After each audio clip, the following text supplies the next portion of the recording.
ಶಿವಣ್ಣ, ನಿಮಗೆ ಅಭಿನಂದನೆಗಳು.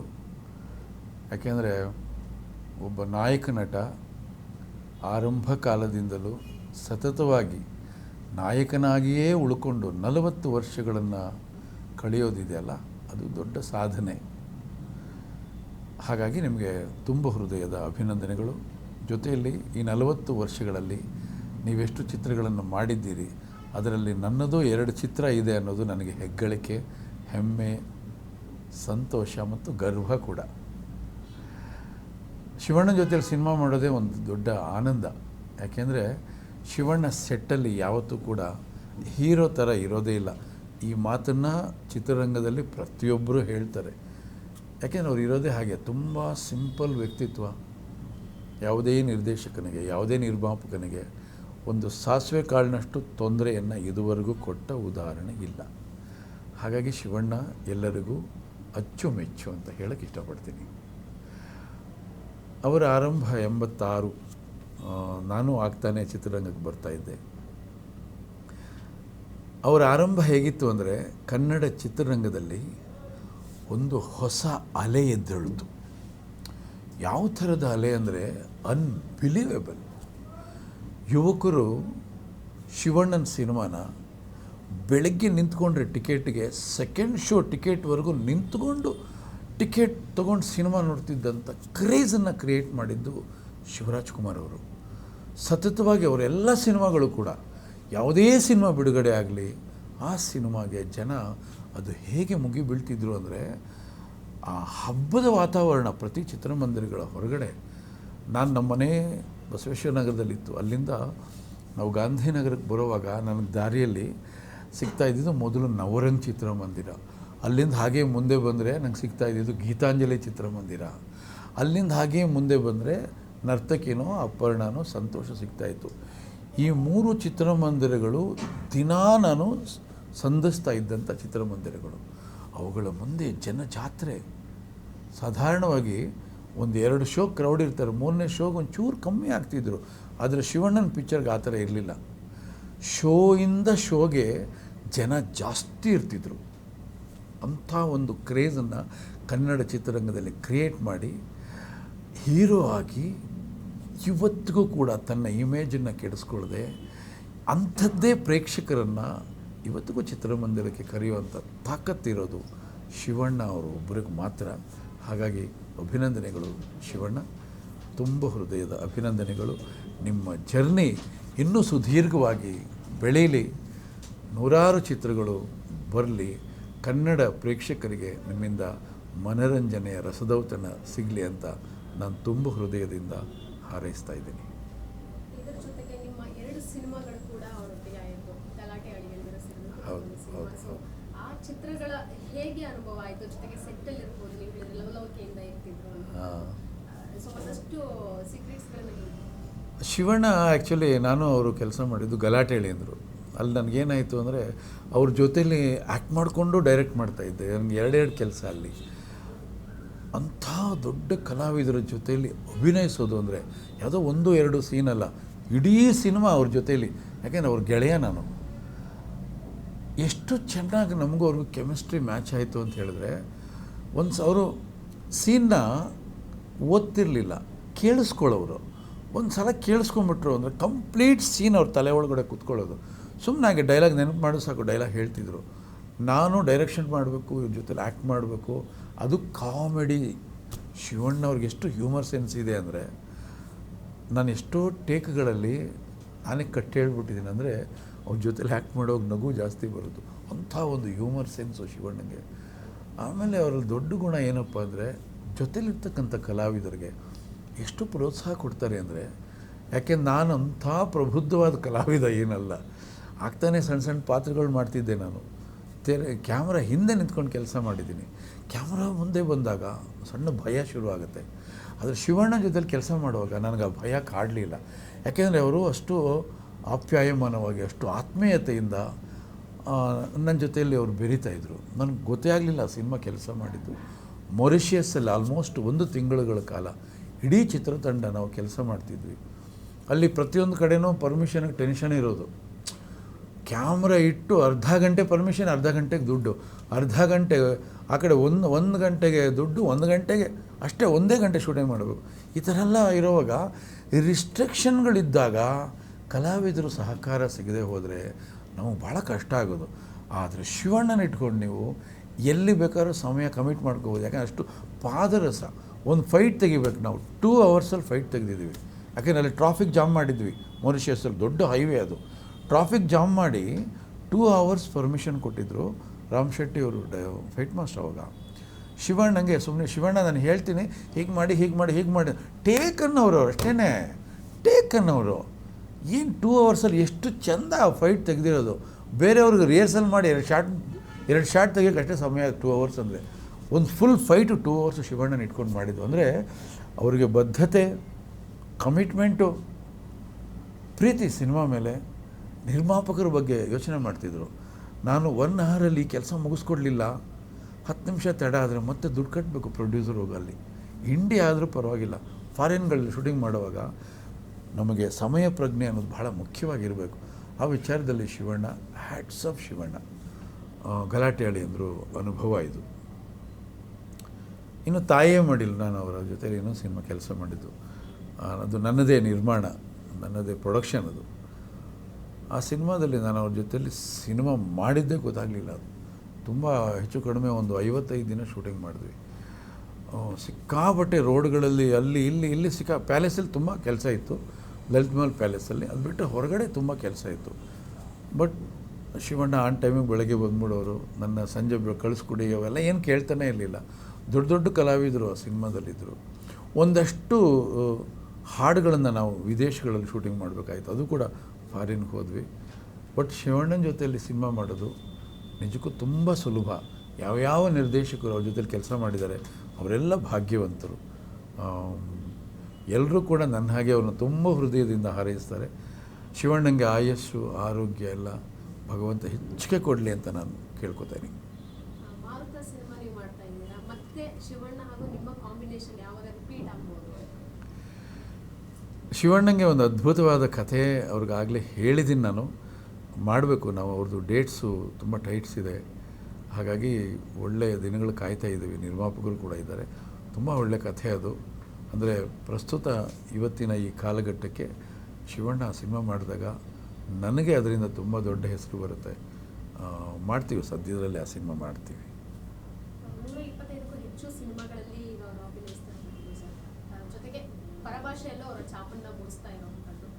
ತಮಿಳು ಇರ್ಬೋದು, ತೆಲುಗು, ಈ ರೀತಿ ಪ್ರಾಜೆಕ್ಟ್ಸ್ಗಳೆಲ್ಲ ಅವ್ರಿಗೆ ಅರಸಿ ಬರ್ತಾ ಇದೆ. ಸೊ ಅವ್ರಿಗೆ ಏಜ್ 60 ಆದ್ರೂ ಇನ್ನೂ ಎಂಗಡ್ ಎನರ್ಜೆಟಿಕ್ ಅಂತ ಅಭಿಮಾನಿಗಳು ಹೇಳ್ತಾ ಇದ್ದಾರೆ. ನಾನು ಅಮ್ಮ ಇದ್ದಾಗ ಹೇಳ್ತಾ ಇದ್ದೆ, ಅಮ್ಮ ಶಿವಣ್ಣನಿಗೆ ಈ ಎನರ್ಜಿಗೆ ಏನು ಕೊಟ್ಟಿದ್ರಿ ಮಗುವಾಗಿದ್ದಾಗ ಅಂತ. ಯಾಕೆಂದರೆ ಅವ್ರಿಗೆ ಅಷ್ಟೊಂದು ಎನರ್ಜಿ. ಅವ್ರಿಗೆ ವಯಸ್ಸೊಂದು ಮ್ಯಾಟ್ರೇ ಅಲ್ಲ ಅವ್ರಿಗೆ. ನೀವು ಸೀನ್ ಕೊಟ್ಟು ಕ್ಯಾಮ್ರಾ ಮುಂದೆ ನಿಲ್ಲಿಸ್ಬಿಟ್ರೆ ಅವ್ರು 25ರ ಹುಡುಗ ಅಷ್ಟೇ. ಇನ್ನು ನೀವು ಪರಭಾಷೆ ಕೇಳಿದ್ರಿ, ಪರಭಾಷೆಯವರು ಶಿವಣ್ಣನ ಯಾತಕ್ಕೆ ಇಷ್ಟಪಡ್ತಾರೆ ಅಂದರೆ ಈ ಥರದ್ದೊಬ್ಬ ಶಿಸ್ತುಬದ್ಧ ಕಲಾವಿದರನ್ನ ನೋಡೋದಕ್ಕೆ ಅಪರೂಪ. ಅವ್ರ ಸೆಟ್ಟಿಗೆ ಬಂದರೆ ಅವರಾಯಿತು, ಅವ್ರ ಕೆಲಸ ಆಯಿತು, ಯಾರಿಗೆ ಬೇಡ ಅವರು. ಶಿವಣ್ಣ ಅಂದರೆ ಏನಾಗ್ಬಿಟ್ಟಿದೆ ಅಂದರೆ ಶಿವಣ್ಣ ಯಾವ ಲ್ಯಾಂಗ್ವೇಜಲ್ಲಿ ಆ್ಯಕ್ಟ್ ಮಾಡಿದ್ರು ಕೂಡ ಆ ಭಾಗದ ಜನರು ಇವರು ನಮ್ಮವರು ಅಂತ ರಿಸೀವ್ ಮಾಡ್ಕೊಳ್ಳೋಷ್ಟ್ರ ಮಟ್ಟಿಗೆ ಅವರಿಗೆ ಹತ್ತಿರವಾಗುವಂಥ ಎಲ್ಲ ಗುಣಲಕ್ಷಣಗಳು ಶಿವಣ್ಣ ಅವರಲ್ಲಿದೆ. ಹಾಗಾಗಿ ಶಿವಣ್ಣ ಅವ್ರು ಯಾವ ಭಾಷೆಗೆ ಹೋದರೂ ಕೂಡ ಅವರಿಗೆ ಗೆಲುವು ಕಟ್ಟಿಟ್ಟು ಬುತ್ತಿ. ನೀವು ಡೈರೆಕ್ಟರ್ ಆಗಿ ಶಿವಣ್ಣ ಅವ್ರ ಜೊತೆಗೆ ಇನ್ನೊಂದು ಕಾಂಬಿನೇಷನ್ ಹೀರೋ ಸರಿ ಹೋಗ್ತಾರೆ ಒಂದು ಸ್ಕ್ರೀನ್ ಮೇಲೆ ಅಂದರೆ ಯಾರಿರ್ಬೋದು ಸರ್? ಶಿವಣ್ಣ ಯಾರು ಕಂಪೇರ್ ಮಾಡೋಕ್ಕಾಗೋದಿಲ್ಲ. ಆಮೇಲೆ ನಮ್ಮಲ್ಲಿ ಅಂತಲ್ಲ, ಯಾವುದೇ ರಂಗದಲ್ಲಿ ಒಬ್ಬ ಕಲಾವಿದನಿಗೆ ಇನ್ನೊಬ್ಬ ಕಲಾವಿದರನ್ನ ನಾವು ತೂಗಿ ನೋಡಬಾರ್ದು. ಪ್ರತಿಯೊಬ್ಬರಿಗೂ ಒಂದು ಪ್ರತ್ಯೇಕವಾದ ಅಳತೆಗೋಲು ಇರ್ತದೆ, ತೂಕ ಇರ್ತದೆ. ತೂಗಬಾರ್ದು ಅವರಿಗೆ ಸರಿಸಮ ಯಾರು ಅಂತೇಳಿ. ಬಟ್ ಶಿವಣ್ಣನಿಗೆ ಶಿವಣ್ಣನೇ ಸಾಟಿ. ಅವರ ಸೆಂಟಿಮೆಂಟ್, ಫೈಟ್, ಈ ಕಡೆ ಡ್ಯಾನ್ಸ್, ಆಮೇಲೆ ಕಾಮಿಕ್ ಸೆನ್ಸ್ ಅವ್ರದ್ದಿರ್ಬೋದು. ಯಾವ ಪಾತ್ರದಲ್ಲಿ ಅಂದರೆ ಇರ್ಬೋದು ಅವ್ರು ಹೇಗೆ ತುಂಬ ಇಷ್ಟ ಆಗ್ತಾರೆ ನಿಮಗೆ ಅಂತ ಒಂದು ಸ್ಕ್ರೀನ್ ಮೇಲೆ? ಶಿವಣ್ಣ ಆ್ಯಕ್ಷನ್, ಶಿವಣ್ಣ ಎಲ್ರಿಗೂ ಇಷ್ಟ. ಶಿವಣ್ಣ ಸಾಫ್ಟ್ ಕ್ಯಾರೆಕ್ಟರ್ನ ತುಂಬ ಜನ ಇಷ್ಟಪಡಲ್ಲ. ಬಟ್ ಜನ್ಮದ ಜೋಡಿಯಲ್ಲಿ ಅವರು ತುಂಬ ದೊಡ್ಡ ಹೆಸರು ಮಾಡಿದ್ರು, ನೆನಪಿರಲಿ. ಅದಾದ ನಂತರ ಅವರಿಗೆ ಆ್ಯಕ್ಷನ್, ಬರೀ ಆ್ಯಕ್ಷನ್ ಸಿನಿಮಾಗಳನ್ನು ಪ್ರೇಕ್ಷಕರು ಮೆಚ್ಕೊಳ್ತಾ ಬಂದರು. ಬಟ್ ಶಿವಣ್ಣ ತುಂಬ ಹ್ಯೂಮರ್ ಸೆನ್ಸ್ ಇದೆ. ಅವರು ಹ್ಯೂಮರ್ ಮಾಡಿದ್ರೆ ಇಲ್ಲೇರಿಯಸ್ ಆಗಿರುತ್ತೆ. ಎಲ್ಲ ಪ್ರೇಕ್ಷಕರನ್ನು ತನ್ನತ್ತ ಸೆಳ್ಕೊಳ್ಳೋಂಥ ಶಕ್ತಿ ಅವರಲ್ಲಿದೆ. ಸಿನಿಮಾ ಬಿಟ್ಟು ವೈಯಕ್ತಿಕವಾಗಿ ನೀವು ಭೇಟಿ ಆದರೆ ಹೆಚ್ಚಿನದಾಗಿ ಯಾವುದ್ರ ಬಗ್ಗೆ ಡಿಸ್ಕಸ್ ಮಾಡ್ತೀರಾ?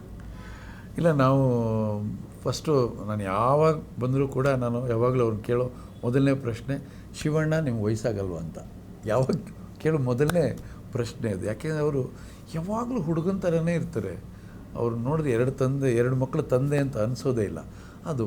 ಆಮೇಲೆ ಒಂದಷ್ಟು ಸಿನಿಮಾಗಳು, ಅವ್ರು ನೋಡಿದ ಸಿನಿಮಾಗಳು ಅಥವಾ ನಾನು ನೋಡಿದ ಸಿನಿಮಾಗಳ ಬಗ್ಗೆ ಒಂದಷ್ಟು ಮಾತಾಡ್ತಾ ಇರ್ತೀವಿ. ಆಮೇಲೆ ಅವರು ಅಭಿನಯಿಸಿದಂಥ, ಅದನ್ನು ನಾನು ನೋಡಿ ಮೆಚ್ಚಿರ್ತಕ್ಕಂಥ ಒಂದಷ್ಟು ಸಿನಿಮಾಗಳ ಬಗ್ಗೆ ಒಂದಷ್ಟು ಚರ್ಚೆ ಮಾಡ್ತಾ ಇರ್ತೀವಿ. ಅದು ಬಿಟ್ಟರೆ ಅವ್ರ ಕುಟುಂಬದ ಬಗ್ಗೆ, ನಾನು ನಮ್ಮ ಕುಟುಂಬದ ಬಗ್ಗೆ ಅವರು, ಯಾಕೆಂದರೆ ಆ ಕುಟುಂಬದ ಎಲ್ಲ ಕಲಾವಿದರ ಜೊತೆ, ಎಲ್ಲ ನಾಯಕ ನಟರ ಜೊತೆಯಲ್ಲಿ ಕೆಲಸ ಮಾಡಿರೋದ್ರಿಂದ ನಾನು ಕೂಡ ಆ ಕುಟುಂಬದೊಬ್ಬ ಸದಸ್ಯ ಅನ್ನೋ ಭಾವನೆ ಅವ್ರಿಗೂ ಇದೆ, ನನಗೂ ಇದೆ. ಅದು ಸದಾ ಇರುತ್ತೆ. ಆ ಕುಟುಂಬದ ಜೊತೆಯಲ್ಲಿ ನನ್ನ ಒಡನಾಟ, ನನ್ನ ಪ್ರೀತಿ, ನನ್ನ ಆತ್ಮೀಯತೆ ಯಾವತ್ತೂ ಇರುತ್ತೆ. ಅದು ಯಾವ ಕಾರಣಕ್ಕೂ ಎಳ್ಳಷ್ಟು ಕಡಿಮೆ ಆಗೋದಿಲ್ಲ. ಸರ್, ನಿಮ್ಮ 2 ಸಿನಿಮಾ ಮಾಡಿದ್ವಿ ಅವ್ರ ಜೊತೆಗೆ, ಗಲಾಟೆಯಲ್ಲಿ ಅಳಿಯಂದ್ರು ಜೊತೆಗೆ ತಾಯಿಯ ಮಡಿಲು. ಸೊ ಈ ಸಿನಿಮಾ ಸಂದರ್ಭದಲ್ಲಿ ಫೈಟಿಂಗ್ ಸೀನ್ ಇರ್ಬೋದು, ಏನಾದರೂ ಅವಘಡ ಸಂಭವಿಸಿದ್ದು, ಈ ರೀತಿ ಏನಾದರೂ ಇಲ್ಲ. ನನ್ನ ಇಡೀ 51 ಸಿನಿಮಾದಲ್ಲಿ ಚಿತ್ರೀಕರಣ ಸಂದರ್ಭದಲ್ಲಿ ಯಾವುದೇ ಒಂದು ಸಣ್ಣ ಅವಘಡ ನಡೆದಿಲ್ಲ. ದೇವ್ರ ದಯೆಯಿಂದ ಅದೊಂದು ಆಗಲಿಲ್ಲ. ಯಾಕೆ ತುಂಬ ಚೆನ್ನಾಗಿ ಭಗವಂತ ಚಿತ್ರೀಕರಣವನ್ನು ನಡೆಸ್ಕೊಟ್ಟಿದ್ದಾನೆ, ಯಾವುದೂ ಆಗಲಿಲ್ಲ. ಇನ್ನು ಈ ಕಾಂಟ್ರವರ್ಸಿ ಅನ್ನುವಂಥದ್ದು ಬಂದಾಗ ನೀವಿರ್ಬೋದು, ಶಿವಣ್ಣ ಇರ್ಬೋದು, ಯಾವ ರೀತಿ ತೆಗೆದುಕೊಳ್ತೀರಾ ಅಂತ? ಕಾಂಟ್ರವರ್ಸಿಗಳು ಅದೊಂಥರ ಈ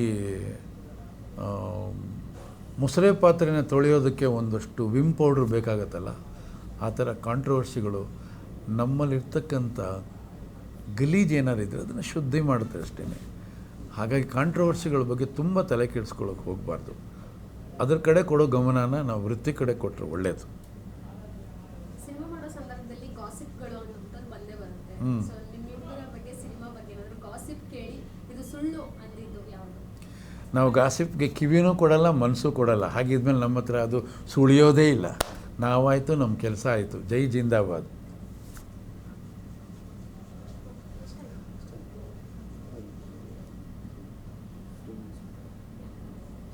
ನಿಮ್ಗೆ ತೊಂದರೆ ಆಗ್ತಿದೆಯಾ? Okay, right. ಇದು ಶಿವಣ್ಣ ಅವ್ರನ್ನ ಒಂದು ಸಿನಿಮಾಗೆ ಒಪ್ಪಿಸ್ಬೇಕು ಅಂತ ಹೇಳಿದ್ರೆ ಕಷ್ಟನಾ? ತುಂಬ ಸುಲಭ. ಅವ್ರಿಗೇನು ಅಂದರೆ ಕಥೆ ಚೆನ್ನಾಗಿರ್ಬೇಕು ಅಷ್ಟೇ.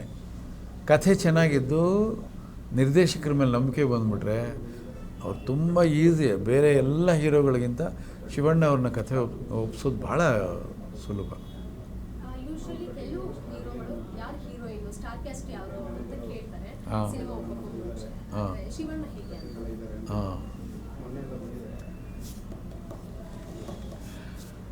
ಶಿವಣ್ಣ ನನ್ನ ಕಥೆ ಏನು ಅಂತ ಕೇಳ್ತಾರೆ, ನನ್ನ ಪಾತ್ರ ಏನು ಅಂತ ಕೇಳ್ತಾರೆ. ಅದು ಬಿಟ್ಟು ನಾನು ಏನು ಡ್ರೆಸ್ ಹಾಕೋಬೇಕು ಅಂತಲೂ ಕೇಳಲ್ಲ, ನನಗೇನು ಊಟ ಕೊಡ್ತೀರಾ ಅಂತಲೂ ಕೇಳಲ್ಲ. ನಾವೇ ಎಷ್ಟೋ ಸಲ ಫೋರ್ಸ್ ಮಾಡೋರಿಗೆ ಶಿವಣ್ಣ ಊಟ ಮಾಡಿ ಅಂತ ಹೇಳ್ತೀವಿ. ಅದು ಬಿಟ್ಟು ಇನ್ನು ಯಾವ ವಿಚಾರದಲ್ಲಿ ನೀವು ಯಾರನ್ನಾರು ಹೀರೋಯಿನ್ ಹಾಕ್ಕೊಳ್ಳಿ, ಯಾರನ್ನಾರು ಕ್ಯಾಮ್ರಾಮನ್ ಹಾಕ್ಕೊಳ್ಳಿ, ಯಾರನ್ನಾರು ಕೊರಿಯೋಗ್ರಾಫರ್ ಹಾಕ್ಕೊಳ್ಳಿ, ಯಾರಾದರೂ ಫೈಟ್ ಮಾಸ್ಟರ್ ಇರಲಿ, ಯಾರು ಬಂದರೂ ಅವ್ರ ಕೆಲಸ ಅವ್ರು ಅಚ್ಚುಕಟ್ಟಾಗಿ ಮಾಡ್ತಾರೆ. ಯಾರನ್ನು ಡಿಸ್ಟರ್ಬ್ ಮಾಡೋಕ್ಕೂ ಹೋಗಲ್ಲ.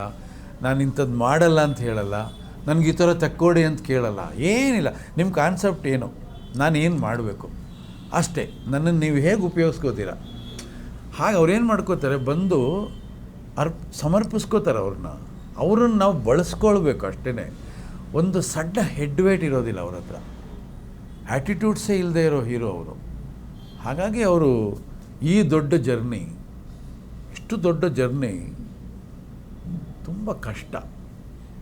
ಏನಾದರೂ ಒಂದು ಎಕ್ಸ್ಟ್ರಾ ಕ್ವಾಲಿಟಿ ಇದ್ದರೆ ಮಾತ್ರ ಈ ಥರದೊಂದು ಜರ್ನಿ ಮಾಡೋಕ್ಕೆ ಸಾಧ್ಯ. ನಾವೀಗ ಪರಭಾಷಾ ಕಲಾವಿದರು ಒಂದಷ್ಟು ಜನ ಶಿವಣ್ಣ ಅವರಿಗೆ ಈ ಸೋಷಿಯಲ್ ಮೀಡಿಯಾಗಳ ಮುಖಾಂತರ ಅಭಿನಂದಿಸ್ತಾ ಇದ್ದರು. ಅವ್ರುಗಳ ಮಾತೆಲ್ಲ ಕೇಳ್ತಾ ಇದ್ವಿ.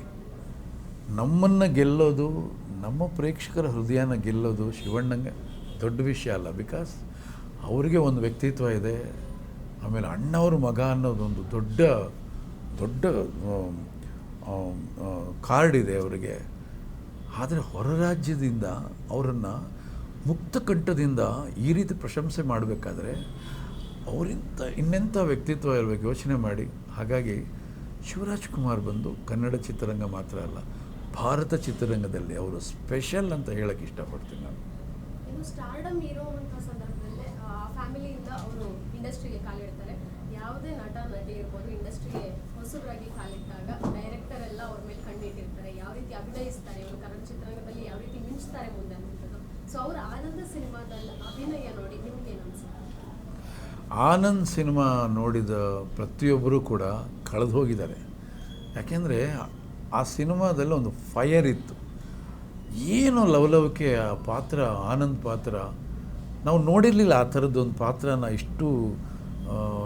ಇಷ್ಟೊಂದು ಸಿನಿಮಾ ನಾವು ನೋಡ್ತಾ ಇದ್ವಿ. ಅದು ಇದೊಂದೇನು ಹೊಸದಾಗಿತ್ತು ಇದು. ಹಾಗಾಗಿ ಮೊದಲನೇ ಸಿನಿಮಾದಲ್ಲಿ ಕನ್ನಡಿಗರ ಮನಸ್ಸನ್ನು ಆವರಿಸ್ಕೊಂಡ್ಬಿಟ್ರು ಅವರು. ಭಾಳ ಗಟ್ಟಿಯಾಗಿ ಬೇರೂರಿದ್ರು ಮೊದಲನೇ ಚಿತ್ರದಲ್ಲಿ. ಆ ಬೇರು ಗಟ್ಟಿಯಾಗಿರೋದ್ರಿಂದನೇ ಈ ಸಸಿ ಇಷ್ಟು ದೊಡ್ಡದಾಗಿ ಬೆಳೆಯೋದಕ್ಕೆ ಸಾಧ್ಯ ಆಯಿತು. ಬಹುಶಃ ಈ ಥರದ್ದೊಂದು ಗಟ್ಟಿ ಬೇರು ಬೇರೆಯವರು ಸಿಕ್ಕಿರೋಕ್ಕೆ ಸಾಧ್ಯ ಇಲ್ಲ ಅಂತ ನನ್ನ ಭಾವನೆ. ಅಭಿನಯಿಸಿರುವಂಥ ಇಷ್ಟು ಸಿನಿಮಾಗಳಲ್ಲೇ ನಿಮಗೆ ಇಷ್ಟ ಆದಂತಹ, ನಿಮ್ಮ ಸಿನಿಮಾ ಹೊರತುಪಡಿಸಿ ಇಷ್ಟ ಆದಂತಹ ಸಿನಿಮಾ ಪಾತ್ರ? ಶಿವಣ್ಣ ಯಾವುದೇ ಪಾತ್ರ ಮಾಡಿದ್ರೂ ಕೂಡ ಅವರು ಪಾತ್ರದಲ್ಲಿ ತಲ್ಲೀನರಾಗ್ತಾರೆ. ಆಬ್ವಿಯಸ್ಲಿ ಎಲ್ಲರನ್ನ ಗೆದ್ದಂಥ cinema Om cinema. Because typical cinema, typical ಪಾತ್ರ ಅದು, ರೊಟೀನ್ ಪಾತ್ರ ಅಲ್ವೇ ಅಲ್ಲ. ಉಪೇಂದ್ರ ಅವ್ರಿಗೂ ಕೂಡ ಧನ್ಯವಾದ ಹೇಳಬೇಕು. ಬಿಕಾಸ್ ಅವ್ರು ಬೇರೆ ಥರನೇ ಯೋಚನೆ ಮಾಡಿದರು ಆ ಸಂದರ್ಭದಲ್ಲಿ. ಇವತ್ತು ಆ ಸಿನಿಮಾ ನೋಡಿದ್ರೂ ಕೂಡ ಫ್ರೆಶ್ ಆಗಿರುತ್ತೆ ಅದು.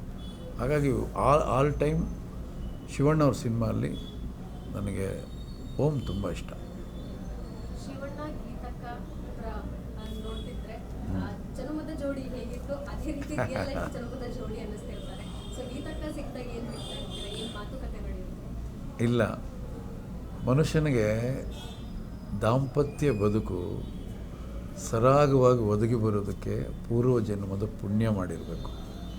ಇಲ್ಲಾಂದರೆ ಅಷ್ಟು ಚೆಂದ ಸಿಗೋದಿಲ್ಲ. ಭಾಳಷ್ಟು ಜನ ಹೊರಗಡೆ ಅಭಿನಯಿಸ್ತಾ ಇರ್ತಾರೆ, ಒಳಗಡೆ ವೇದನೆ ಇರುತ್ತೆ. ಹೊರಗಡೆ ನಾಟಕ ಆಡ್ತಿರ್ತಾರೆ, ಒಳಗಡೆ ಕಿತ್ತಾಡ್ತಿರ್ತಾರೆ. ಆದರೆ ಈ ರೀತಿಯಾದ ಒಂದು ಅವಿನಾಭಾವ ಸಂಬಂಧ ಇಟ್ಕೊಂಡು ಅನ್ಯೋನ್ಯವಾಗಿ ದೀರ್ಘಕಾಲ ಅಷ್ಟು ಪ್ರೀತಿ ವಿಶ್ವಾಸದಲ್ಲಿರ್ತಕ್ಕಂಥ ಈ ಜೋಡಿಗೆ ಯಾರ ಕಣ್ಣು ಬೀಳೋದು ಬೇಡ. ಅವರು 100 ಕಾಲ ಚೆನ್ನಾಗಿರಲಿ. ಅದು ತುಂಬ ಜನ ಹೇಳ್ತಾರೆ ಅವ್ರ ಕಡೆಯಿಂದ ಸಂಬಂಧ ಆಯ್ತಿದು, ಇವ್ರು ನೋಡಿದ ಹೆಣ್ಣು ಅಂತ. ಅಲ್ಲ, ಕಳೆದ ಜನ್ಮದ ಅನುಬಂಧ ಅದು. ಕಳೆದ ಜನ್ಮದಲ್ಲಿ ಸಣ್ಣ ಋಣಾನುಬಂಧ ಇದ್ದರೆ ಮಾತ್ರ ಈ ರೀತಿಯಾದ ಬೆಸುಗೆ ಸಾಧ್ಯ. ಅಂಥ ಒಂದು ಬೆಸುಗೆ ಆ ದಂಪತಿಗಳಲ್ಲಿದೆ. ಯಾರ ಕಣ್ಣು ಬೀಳೋದು ಬೇಡಿ, ಅವ್ರು 100 ಕಾಲ ಚೆನ್ನಾಗಿರಲಿ. ಸೂಪರ್ ಸ್ಟಾರ್ ಅನ್ನೋಂಥ ಪಟ್ಟ ಇರ್ಬೋದು, ಅದನ್ನು ತೆಗೆದುಕೊಳ್ಳೋದು ಈಸಿ ಆಗಿರ್ಬೋದು, ಅದನ್ನು ನಿಭಾಯಿಸೋದು ಭಾಳ ಕಷ್ಟ ಆಗಿರುತ್ತೆ. ಶಿವಣ್ಣ ಅವರು ಅದರಲ್ಲಿ ನಿಪುಣರಂತಲೇ ಹೇಳ್ಬೋದು. ಆದರೆ ಸರ್, ಈಗಿನ ಸೋಷಿಯಲ್ ಮೀಡಿಯಾ ಜಮಾನ ನಿಮ್ಗೆ ಗೊತ್ತೇ ಇದೆ. ಯಾರೇ ಎಷ್ಟೇ ದೊಡ್ಡ ಸ್ಟಾರ್ ಆದರೂ, ಲೆಜೆಂಡ್ರಿ ಆದ್ರೂ ಅವ್ರ ಬಗ್ಗೆ ಹಗುರವಾಗಿ ಮಾತಾಡೋಂಥದ್ದು. ಸೊ ಒಂದು ಸ್ಟಾರ್ ಬಗ್ಗೆ ಹಗುರವಾಗಿ ಮಾತಾಡೋಂಥದ್ದು ಸಾಮಾಜಿಕ ಜಾಲತಾಣದಲ್ಲಿ ನೀವು ಗಮನಿಸ್ತಿದೆಯೋ ಇಲ್ಲೋ, ಬಟ್ ನಡೀತಾ ಇದೆ. ಸೊ ಏನು ಹೇಳ್ತೀರಾ? ಮಹಾಭಾರತದಲ್ಲಿ ಶ್ರೀಕೃಷ್ಣ ಪರಮಾತ್ಮನನ್ನೇ ಹೀಯಾಳಿಸಿದ್ದನ್ನು ನಾವು ಓದಿದ್ದೀವಿ. ಯಾರು ತುಂಬ ಎತ್ತರಕ್ಕೆ ಬೆಳೀತಾರೆ ಅವರಿಗೆ ಇದು ತಪ್ಪಿದ್ದಲ್ಲ. ಶಿವರಾಜ್ ಕುಮಾರ್ಗೆ ಮಾತ್ರ ಅಲ್ಲ, ಅಣ್ಣವ್ರನ್ನ ಬಿಟ್ರೇನು, ಅಣ್ಣವ್ರು ಅನುಭವಿಸಿದಂಥ ಅವಮಾನ, ಅವರು ಅನುಭವಿಸಿದಂಥ ನೋವನ್ನು ಯಾವುದೇ ಚಿತ್ರರಂಗದಲ್ಲಿ ಯಾವುದೇ ಕಲಾವಿದ ಅನುಭವಿಸೋಕ್ಕೆ ಸಾಧ್ಯನೇ ಇಲ್ಲ. ಅವ್ರಿಗೂ ತಪ್ಪಿದ್ದಲ್ಲ ಇದು. ಹಾಗಾಗಿ ಇವೆಲ್ಲ ಇದ್ದೇ ಇರುತ್ತೆ. ನಾನು ಆಗಲೇ ಹೇಳಿದ್ನಲ್ಲ, ಇವರೆಲ್ಲ ಇದ್ದರೇ ನಾವು ಶುದ್ಧಿ ಆಗೋದಕ್ಕೆ ಸಾಧ್ಯ. ಶಿವಣ್ಣ ಇದರಿಂದ ಧೃತಿಗೆ ಇಡಬೇಕಾಗಿಲ್ಲ. ಯಾಕೆಂದರೆ ಇಂಥವು ಬೇಕಾದಷ್ಟು ನೋಡಿಬಿಟ್ಟಿದ್ದಾರೆ. ಇದು ಯಾವುದನ್ನು ತಲೆ ಕೆಡಿಸ್ಕೋಬಾರ್ದು. ಅದೆಲ್ಲ ಬರಲಿ, ಇರಲಿ. ಇದ್ದಾಗಲೇ ನಮ್ಮ ವ್ಯಕ್ತಿತ್ವ, ನಮ್ಮ ಬಗ್ಗೆ ನಮಗೆ ಕಾನ್ಫಿಡೆನ್ಸ್ ಬರೋದು. ಶಿವಣ್ಣ ಇದನ್ನೆಲ್ಲ ಕೇರೆ ಮಾಡಲ್ಲ. ಯಾಕೆಂದರೆ ಅವರು ಇತ್ತೀಚೆಗೆ ಸಾವನ್ನು ಗೆದ್ದು ಬಂದವರು. ನೆನಪಿಟ್ಕೊಳ್ಳಿ, ಸಾವನ್ನು ಗೆದ್ದು ಬಂದು ಮತ್ತೆ ಬಣ್ಣ ಹಚ್ಕೊಂಡು ಪ್ರೇಕ್ಷಕರ ಮುಂದೆ ಬರ್ತಾ ಇದ್ದಾರೆ. ಯೋಚನೆ ಮಾಡಿ ಅವರ ವಿಲ್ ಪವರ್ ಎಷ್ಟಿರ್ಬೋದು ಅಂತ. ಅಫ್ಕೋರ್ಸ್ ನಾವೆಲ್ಲ ನೋಡಿದ್ವಿ ಅವರೊಂದಷ್ಟು ಕುಗ್ಗಿದ್ರು, ಕಣ್ಣಲ್ಲಿ ನೀರು ಹಾಕಿದ್ರು, ನಾವೆಲ್ಲ ನೋಡಿದ್ದೀವಿ. ಆದರೂ ಕೂಡ ಎಲ್ಲವನ್ನು ಗೆದ್ದು ಬಂದವರಿಗೆ ಇನ್ಯಾವುದು ಕೂಡ ಅವರ ಅಕ್ಕಪಕ್ಕ ಸುಳಿಯಲ್ಲ. ಇದು ಯಾವುದೂ ಲೆಕ್ಕಕ್ಕೆ ಇಲ್ಲ ನನ್ನ ಪ್ರಕಾರ, ಏನೂ ಆಗೋದಿಲ್ಲ. ಅವರ ಆರೋಗ್ಯ ಸಮಸ್ಯೆ ತಿಳಿದ ಸಂದರ್ಭದಲ್ಲಿ ನಿಮಗೆ ಏನು ಅನಿಸಿದೆ? ಏನಾದರೂ ಕರೆ ಮಾಡಿ ಯಾವಾಗ ಮಾತಾಡಿದ್ರ ಭೇಟಿಯಾಗಿ? ತುಂಬ ಗಾಬರಿ ಆದೆ ನಾನು. ಯಾಕೆಂದರೆ ಅವರು ಶಿವರಾಜ್ಕುಮಾರ್ ಅವರು ಯಾವಾಗಲೂ ನಗ್ನಗ್ತಾ ಇರ್ತಾರೆ. ಆದರೆ ಪ್ರತಿಯೊಬ್ಬರಿಗೂ ಮನಸ್ಸು ಅನ್ನೋದಿರುತ್ತಲ್ಲ. ಅವರೆಷ್ಟೇ ಒರಟಾದ ವ್ಯಕ್ತಿ ಆಗಿರಲಿ, ಎಷ್ಟೇ ದೊಡ್ಡ ವ್ಯಕ್ತಿ ಆಗಿರಲಿ, ಎಷ್ಟೇ ಆಸ್ತಿ ಐಶ್ವರ್ಯ ಇರಲಿ, ಮನಸ್ಸು ಅನ್ನೋದು ಎಲ್ರಿಗೂ ಒಂದೇ ಗಾತ್ರ ಇರುತ್ತೆ. ಅದಕ್ಕೆ ನೋವು, ಸಂಕಟ, ಸಂತೋಷ ಎಲ್ಲವನ್ನು ಸ್ವೀಕರಿಸೋ ಶಕ್ತಿ ಇದೆ. ಆದರೆ ಆ ಮನಸ್ಸಿಗೆ ನೋವಾಗುತ್ತಲ್ಲ, ಅದು ಅವ್ರಿಗಾಗಿದೆ. ನಮಗೆ ಭಾಳ ನೋವಾಯಿತು. ಅವ್ರಿಗೆ ಸಾಸಿವೆ ಕಾಳಿನಷ್ಟು ನೋವಾಗಿದ್ದರು. ಇಡೀ ರಾಜ್ಯದ ಜನ ತುಂಬ ನೋವು ಪಟ್ಟಿದ್ದಾರೆ. ಪ್ರತಿಯೊಬ್ಬರೂ ಕೂಡ ಈ ರಾಜ್ಯದಲ್ಲಿ ಎಲ್ಲವನ್ನು ಮರೆತು ಬೇರೆ ಬೇರೆ ಕಲಾವಿದರ ಅಭಿಮಾನಿಗಳು ಕೂಡ ಅವರ ಆರೋಗ್ಯ ಚೇತರಿಸ್ಕೊಳ್ಳಿ ಅಂತ ಭಗವಂತನ ಪ್ರಾರ್ಥನೆ ಮಾಡ್ಕೊಂಡಿದ್ದಾರೆ. ಹಾಗಾಗಿ ಎಲ್ಲರ ಪ್ರಾರ್ಥನೆ ಭಗವಂತನಿಗೆ ಹೋಗಿ ತಲುಪಿದೆ. ಶಿವಣ್ಣ ದೀರ್ಘಾಯುಷ್ಯವಾಗಿರ್ತಾರೆ. ಸಿನಿಮಾ ಅಂತ ಬಂದಾಗ ಅವರು ಎಮೋಷನ್ಸ್ನ ಅಲ್ಲಿ ನಾವು ಕಾಣಬಹುದು. ಸೊ ಎಮೋಷನ್ ಅನ್ನುವಂಥ ಸಂದರ್ಭದಲ್ಲಿ ಅವರ ಕಣ್ಣು ತುಂಬ ಅಟ್ರಾಕ್ಟಿವ್ ಆಗಿರುವಂಥದ್ದು. ಸೊ ನೀವು ಅಬ್ಸರ್ವ್ ಮಾಡಿ ಏನು ಹೇಳಿದ್ರಿ ಸರ್ ಅವರ ಕಣ್ಣು ಬಗ್ಗೆ? ಅದು ಅಣ್ಣವರಿಂದ ಬಂದಂಥ ಅದು ವರದಾನ ಅವರಿಗೆ. ನೀವು ಅಣ್ಣವರ ಅಭಿನಯ ನೋಡಿರ್ತೀರಿ. ಅವರು ಒಂದು ಸಣ್ಣ ಪಾತ್ರವನ್ನು ಕೂಡ ಕಣ್ಣಲ್ಲೇ ಅಭಿನಯಿಸಿ ಪ್ರೇಕ್ಷಕರನ್ನು ಗೆದ್ದಂಥ ಮಾಂತ್ರಿಕ ಅವರು. ಅವರ ಪುತ್ರ ಇವರು. ಖಂಡಿತವಾಗಲೂ ಆ ಛಾಯೆಯನ್ನು ನಾವಿಲ್ಲಿ ಕಾಣೋದು ಆಶ್ಚರ್ಯಕರವಲ್ಲ. ಹಾಗಾಗಿ ಅಭಿನಯದಲ್ಲಿ ಶಿವಣ್ಣ ಯಾವತ್ತೂ ಕೂಡ ಸೋತಿಲ್ಲ. ಭಾವನಾತ್ಮಕ ದೃಶ್ಯಗಳಲ್ಲಿ ಅವರು ಬಹಳಷ್ಟು ದೃಶ್ಯಗಳಲ್ಲಿ ಗೆದ್ದಿದ್ದಾರೆ. ಹಾಗಾಗಿ ಅವರು ಸೆಂಟಿಮೆಂಟ್ ಸಿನಿಮಾಗಳೆಲ್ಲ ಕರ್ನಾಟಕದಲ್ಲಿ ದೊಡ್ಡ ಮಟ್ಟಿಗೆ ಯಶಸ್ಸನ್ನು ಕಂಡಿದೆ. ನಿಮಗೇನಾದರೂ ನೆನಪಿದೆಯಾ ಸರ್, ಮೊದಲ ಸಲ ನೀವು ಶಿವಣ್ಣ ಅವ್ರನ್ನ ಭೇಟಿಯಾಗಿದ್ದು ಎಲ್ಲಿ, ಯಾವ ಸಂದರ್ಭದಲ್ಲಿ? ನಾನು ಸಹ ನಿರ್ದೇಶಕನಾಗಿದ್ದಾಗ ಅವರನ್ನು ಮೊಟ್ಟ ಮೊದಲು ಭೇಟಿ ಮಾಡಿದ್ದು ಮೃತ್ಯುಂಜಯ ಅನ್ನೋ ಸಿನಿಮಾ ಸೆಟ್ಟಲ್ಲಿ. ಅಂದರೆ ನಾನು ಆ ಚಿತ್ರದಲ್ಲಿ ಸಹ ನಿರ್ದೇಶಕನ ಕೆಲಸ ಮಾಡಬೇಕಾಗಿತ್ತು. ಆಗ ನಿರ್ದೇಶಕನ ನೋಡೋಕ್ಕೆ ಹೋಗಿದ್ದೆ, MS ರಾಜಶೇಖರ್ ಅವ್ರನ್ನ. ನೋಡೋಕ್ಕೆ ಹೋದಾಗ ಶಿವಣ್ಣ ಅಲ್ಲಿ ಆ್ಯಕ್ಟ್ ಮಾಡ್ತಾಯಿದ್ರು. ಸುಮ್ಮನೆ ಕ್ಯಾಶುವಲಾಗಿ ಮೀಟ್ ಮಾಡಿ ನಮಸ್ಕಾರ ಅಂತ ಹೇಳಿದೆ. ನಾನು ಅಸಿಸ್ಟೆಂಟ್ ಡೈರೆಕ್ಟರ್ ಅಂತ ಪರಿಚಯ ಮಾಡ್ಕೊಂಡು, ಅದೇ ಅವರ ಮೊದಲನೇ ಭೇಟಿ. ತುಂಬ ಒಳ್ಳೆ ಭೇಟಿ ಅದು ನನಗೆ. ಪರಭಾಷೆಯಿಂದ ಕಮಲ್ ಹಾಸನ್ ಅವರಿರ್ಬೋದು, ವಿಜಯ್ ದೇವರಕೊಂಡ, ಬುಚ್ಚಿ ಬಾಬು ಸೇರಿದಂತೆ ಹಲವಾರು ಸೂಪರ್ ಸ್ಟಾರ್ಸ್ ನಿನ್ನೆ ಅಷ್ಟೇ ಶುಭ ಕೋರಿದಂತಹ ವಿಡಿಯೋಗಳು ಈಗ ವೈರಲ್ ಆಗ್ತಿದೆ. ಶಿವಣ್ಣ ಅವರು ಸಹ ಖುಷಿ ಪಟ್ಟಿದ್ದಾರೆ.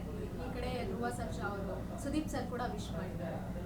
ಸೊ ಎಲ್ಲರ ಒಂದು ನೆನಪು ಇರಬಹುದು, ಅವ್ರ ಜೊತೆ ಹಂಚ್ಕೊಂಡಂತಹ ನೆನಪುಗಳನ್ನು ಗುಚ್ಛವನ್ನು ಬಿಚ್ಚಿಟ್ಟಿರುವಂಥದ್ದು. ಕೊನೆಯದಾಗಿ ನಿಮ್ಮದೊಂದು ನೆನಪಿನ ಮೇಲೆ. ಶಿವಣ್ಣನ ಜೊತೆಯಲ್ಲಿ ತುಂಬ ಖುಷಿ ಪಡುವಂಥ ವಿಚಾರ, ಅವರು ಹರಟೆ ಹೊಡೆಯೋಕ್ಕೆ ಕೂತ್ಕೊಂಡಾಗ ಅವರೊಬ್ಬ ಹೀರೋ ಅನ್ನೋದನ್ನು ಮರೆತು ಎಲ್ಲರನ್ನೂ ಮನೋರಂಜನೆ ಕೊಡ್ತಾರೆ, ಅಂದರೆ ತಮಾಷೆ ಮಾಡಿಕೊಂಡು. ಆಮೇಲೆ ಊಟಕ್ಕೆ ಕೂತ್ಕೊಂಡಾಗ ಅಲ್ಪಾಹಾರ ಅವರು ಬಹಳ ಕಡಿಮೆ ಊಟ ಮಾಡ್ತಾರೆ. ಅದೇ ನಂಗೆ ಬೇಜಾರಾಗೋದು. ಹೊಟ್ಟೆ ತುಂಬ ಊಟ ಮಾಡಬೇಕು, ಶಿವಣ್ಣ ಅಂದರೆ ಊಟ ಮಾಡೋದೇ ಇಲ್ಲ. ಭಾಳಷ್ಟು ಸಮಯ ಅವ್ರ ಜೊತೆಯಲ್ಲಿ ತರಲೆ ಮಾಡಿದಂಥ ಸಂದರ್ಭಗಳಿದೆ. ಅವರು ಸಿಕ್ಕಾಪಟ್ಟೆ ತಮಾಷೆ ಮಾಡ್ತಾರೆ. ಸೆಟ್ಗಳು ಸುಮ್ಮನೆ ಇರೋದೇ ಇಲ್ಲ. ಆಮೇಲೆ ಯಾರನ್ನೂ ಗುರಿಯಾಗಿ ಇಟ್ಕೊಂಡು ಲೇವಡಿ ಮಾಡಲ್ಲ, ಆ ಥರದ ಗುಣ ಅವರಲ್ಲಿಲ್ಲ. ಅವರ ಹ್ಯೂಮರ್ ಸೆನ್ಸ್ ಇನ್ನೊಬ್ಬರನ್ನ ಹರ್ಟ್ ಮಾಡೋದಿಲ್ಲ. ಅದೇ ತುಂಬ ದೊಡ್ಡ ಗುಣ. ಹಾಗಾಗಿ ಶಿವಣ್ಣನ ಜೊತೆಯಲ್ಲಿ ಭಾಳಷ್ಟು ಜನ ಗೆಳೆಯರವ್ರ ಜೊತೆಲಿ ಯಾವಾಗಲೂ ಸೇರಿಕೊಂಡಿರ್ತಾರೆ. ಯಾರೇ ಅವ್ರ ಗೆಳೆತನ ಮಾಡಿದ್ರೂ ಕೂಡ ಆದಷ್ಟು ಬೇಗ ಅವ್ರ ಗೆಳೆತನದಿಂದ ದೂರ ಉಳ್ಕೊಳ್ಳೋದಿಲ್ಲ. ಅವ್ರ ಹತ್ತಿರ ಇರಬೇಕು ಅಂತ ಆಸೆ ಪಡ್ತಾರೆ. ಆ ಥರದ್ದೊಂದು ಅಟ್ರ್ಯಾಕ್ಟ್ ಮಾಡುವಂಥ ವ್ಯಕ್ತಿತ್ವ ಶಿವಣ್ಣ.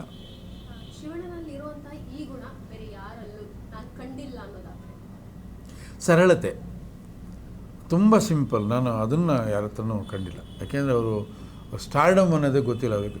ಅಷ್ಟು ದೊಡ್ಡ ಸ್ಟಾರ್ ಮಗ ಅವರು. ಹುಟ್ಟೋವಾಗಲೇ ಅವರು ಸ್ಟಾರ್ ಅವರು. ರಾಜ್ಕುಮಾರ್ ಅವ್ರ ಮಗ ಅಂತಿದ್ದಂಗೆ ಒಂದು ರೆಸ್ಪೆಕ್ಟ್ ಶುರುವಾಗುತ್ತೆ. ಅವ್ರಿಗೆ ಅದು ಇಲ್ಲವೇ ಇಲ್ಲ. ಅಯ್ಯೋ ನನ್ನ ಅಣ್ಣವ್ರ ಮಗ, ನಾನು ಶಿವರಾಜ್ಕುಮಾರು, ಪುನೀತ್ ಅವ್ರ ಅಣ್ಣ, ಈ ಥರದ್ದೆಲ್ಲ ಏನೂ ಇಲ್ಲ ಅವರಿಗೆ. ಅಣ್ಣವರು ತುಂಬ ಸರಳ ಅಂದರೆ ಸರಳರಲ್ಲಿ ತುಂಬ ಸರಳರು ಇವರು. ನಾನು 2 ಸಿನಿಮಾ ನಾನು ಡೈರೆಕ್ಟ್ ಮಾಡುವಾಗ ನನಗಾದ ಅನುಭವದಲ್ಲಿ ಇದೊಂದು ವಿಶೇಷವಾದ ಅನುಭವ ಏನಪ್ಪ ಅಂದರೆ, ನಾವು ಶಾರ್ಟ್ ರೆಡಿ ಆದರೆ ಅಸಿಸ್ಟೆಂಟ್ ಡೈರೆಕ್ಟರ್ ಹೇಳಿ ಕಳಿಸ್ತೀವಿ, ಹೋಗಪ್ಪ ಶಾರ್ಟ್ ರೆಡಿ ಹೀರೋ ಸರ್ಗೆ ಹೇಳಿ ಅಂತ. ಆ ಥರದ್ದೊಂದು ಪ್ರಸಂಗ ನಮ್ಮ ಸೆಟ್ಟಲ್ಲಿ ನಡೆದೇ ಇಲ್ಲ, ಇವ್ರ ಸೆಟ್ಟಲ್ಲಿ. ಯಾಕೆ ಅಂದರೆ ಅವ್ರು ಅಲ್ಲೇ ಕೂತಿರ್ತಾರೆ, ನೋಡ್ತಾ ಇರ್ತಾರೆ. ರೆಡಿ ಆಗೋದು ಅವ್ರಿಗೆ ಗೊತ್ತಾಗುತ್ತೆ, ಬಂದು ಕ್ಯಾಮ್ರಾ ಮುಂದೆ ನಿಂತ್ಕೊಂಡ್ಬಿಡ್ತಾರೆ. ನೋಡಿ ಇದನ್ನು ನಿರ್ದೇಶಕನ್ನ ಗೆಲ್ಲೋ ಹಲವು ಸೂತ್ರಗಳಲ್ಲಿ ಇದೊಂದು ಪ್ರಧಾನ ಸೂತ್ರ. ಇದು ಬರ್ತಾರೆ, ರಿಹರ್ಸಲ್ ಮಾಡೋಣ, ಟೇಕ್ ಹೋಗೋಣ ಅಂತಾರೆ. ಅಂದರೆ ಟೈಮ್ ಸೇವ್ ಆಗಿಬಿಡುತ್ತೆ. ಶಿವಣ್ಣ ಇದ್ಬಿಟ್ರೆ ಸಿಕ್ಕಾಬಿಟ್ಟೆ ಟೈಮ್ ಸೇವ್ ಆಗುತ್ತೆ. ಆಮೇಲೆ ನಾವು ಏನು ಅನ್ಕೋತೀವೋ ಅದಕ್ಕಿಂತಲೂ ಚೆನ್ನಾಗಿ ಔಟ್ಪುಟ್ ಕೊಡುವಂಥ ಮನಸ್ಥಿತಿ ಅವರಲ್ಲಿ. ಹಾಗಾಗಿ Shivanna all time super hero. ನನಗೆ ಅದ್ರ ಬಗ್ಗೆ ಅಷ್ಟು ನಾನು ಹೇಳೋಕ್ಕೆ ನನಗೆ ಗೊತ್ತಿಲ್ಲ, ಅದ್ರ ಬಗ್ಗೆ ನನಗೆ ಗೊತ್ತಿಲ್ಲ. ಸಿನಿಮಾ ಸೆಟ್ಗಳಲ್ಲಿ ಸರ್ ಈ ಕಾಸ್ಟ್ಯೂಮ್ಸ್ ಅನ್ನೋ ವಿಚಾರ ಬಂದಾಗ ನೀವು ಅದೇ ರೀತಿ ಯೂಸ್ ಮಾಡ್ತೀರಾ, ಬ್ರ್ಯಾಂಡೆಡ್ ವಸ್ತುಗಳನ್ನ ಯೂಸ್ ಮಾಡ್ಕೊಳ್ತೀರಾ. ಸೊ ಅಂಥ ಸಂದರ್ಭದಲ್ಲಿ ಏನಾದರೂ ಮಾತಾಡಿದ್ರೆ ಅವ್ರೇನೂ ಮಾತಾಡಲ್ಲ. ಈ ಸೀನಿಗೆ ನನ್ನ ಡ್ರೆಸ್ ಏನಪ್ಪ ಅಂತಾರೆ, ನಮ್ಮ ಕಾಸ್ಟ್ಯೂಮರ್ ತೊಗೊಂಡೋಗಿ ಕೊಡೋದು ಹಾಕೋತಾರೆ, ಬರ್ತಾರೆ, ಆ್ಯಕ್ಟ್ ಮಾಡ್ತಾರೆ. ನಾವು ಸೆಲೆಕ್ಟ್ ಮಾಡಿ ನಮಗಿಷ್ಟ ಇಲ್ಲ ಅಂದರೆ ಬದಲಾಯಿಸ್ಕೊಂಡು ನಾವೇನೇನೋ ಮಾಡ್ಕೊಂಡು ಕನ್ಫ್ಯೂಸ್ ಮಾಡ್ಕೊಂಡು ಮಾಡ್ಬೋದೇ ಹೊರತು ಅವರಂತೂ ತಲೆನೇ ಹಾಕಲ್ಲ, ಕನ್ಫ್ಯೂಸು ಮಾಡಲ್ಲ. ಈ ಶರ್ಟ್ ನನಗೆ ಚೆನ್ನಾಗಿಲ್ಲ, ಬೇರೆ ಚೇಂಜ್ ಮಾಡಿಕೊಡಿ ಅಂತ ಕೇಳಿದ್ದೂ ಇಲ್ಲ. ಇದು ಯಾಕ್ರೆ ಕೊಟ್ಟಿದ್ದೀರಾ ನನಗೆ, ಅಯ್ಯೋ ಆ ಥರ ಇಲ್ಲವೇ ಇಲ್ಲ. ನೀವೇನಾದರೂ ಕೊಡಿ, ಇದಕ್ಕಿಂತ ಇನ್ನೇನು ಬೇಕು. ಒಬ್ಬ ಹೀರೋ ಥರ ಅವ್ರು ಇರೋದೇ ಇಲ್ಲ, ಅದೇ ದೊಡ್ಡ ವಿಷಯ. ನಮಗವರು ಸೂಪರ್ ಹೀರೋ, ಸೂಪರ್ ಸ್ಟಾರ್. ನಮಗೆ ಅವ್ರು ಸೂಪರ್ ಹೀರೋ ಥರನೇ ಇರಲ್ಲ. ಅದೇ ಅವರ ದೊಡ್ಡ ಗುಣ ಅವರು.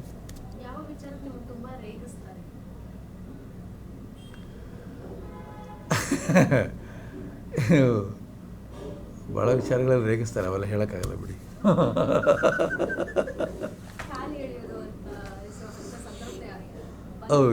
ಇದೆ ಅವೆಲ್ಲ ಇದೆ. ಬಟ್ ತುಂಬ ಗೌರವ ನನ್ನ ಮೇಲೆ. ಅವ್ರಿಗೆ ಜಾಸ್ತಿ ಕಾಲು ಎಳಿಯಕ್ಕೆ ಬರೋಲ್ಲ, ಒಂದೊಂದು ಸಲ ಕಾಲು ಎಳೀತಾರೆ, ಬಟ್ ಏನೂ ಮಾಡೋಕ್ಕಾಗಲ್ಲ.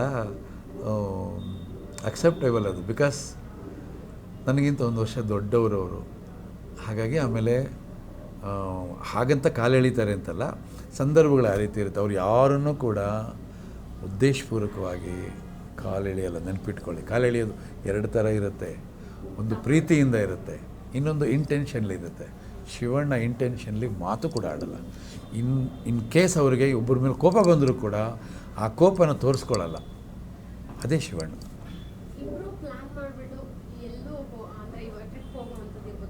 ಹಾಂ, ಅವರು ಟ್ರಿಪ್ಪೆಲ್ಲ ಪ್ಲ್ಯಾನ್ ಮಾಡೋದು ಗೀತಕ್ಕನ ಜೊತೆಯಲ್ಲಿ, ನಮ್ಮ ಜೊತೆಲಿ ಯಾಕಮ್ಮ ಮಾಡ್ತಾರೆ? ಏನು ಪ್ರಶ್ನೆ ತಾಯಿ ಇದು? ಅವರು ನನ್ನ ತಿಳಿದಂಗೆ ಅವ್ರ ಫ್ರೆಂಡ್ಸ್ಗಳ ಜೊತೆ ಹೋಗಿದ್ದು ಎಲ್ಲೂ ಕಂಡಿಲ್ಲ ನಾನು. ಅವ್ರ ಫ್ಯಾಮಿಲಿ ಜೊತೆ ಹೋಗ್ತಿರ್ತಾರೆ. ಭಾಳ ಒಳ್ಳೆಯ ಗುಣ, ನೆನ್ಪಿಟ್ಕೊಳ್ಳಿ. ಕುಟುಂಬದ ಜೊತೆಯಲ್ಲಿ ಟ್ರಿಪ್ ಹೋಗೋದು ಸಂಸ್ಕಾರ. ಅದು ಅಂದರೆ ಗೆಳೆಯರ ಜೊತೆಲಿ ಹೋಗೋದು ತಪ್ಪು ಅಂತ ನಾನು ಹೇಳಲಿಲ್ಲ, ನಾನು ಹೇಳೋದು ಇಲ್ಲ ಅದನ್ನ. ಆ ತಂಟೆಗೆ ನಾನು ಬರೋಲ್ಲ. ಆದರೆ ಕುಟುಂಬದ ಜೊತೆಯಲ್ಲಿ ಹೆಚ್ಚಿನ ಸಮಯ ಕಳೆಯೋದು ಆರೋಗ್ಯಕ್ಕೆ ಬಹಳ ಒಳ್ಳೆಯದು.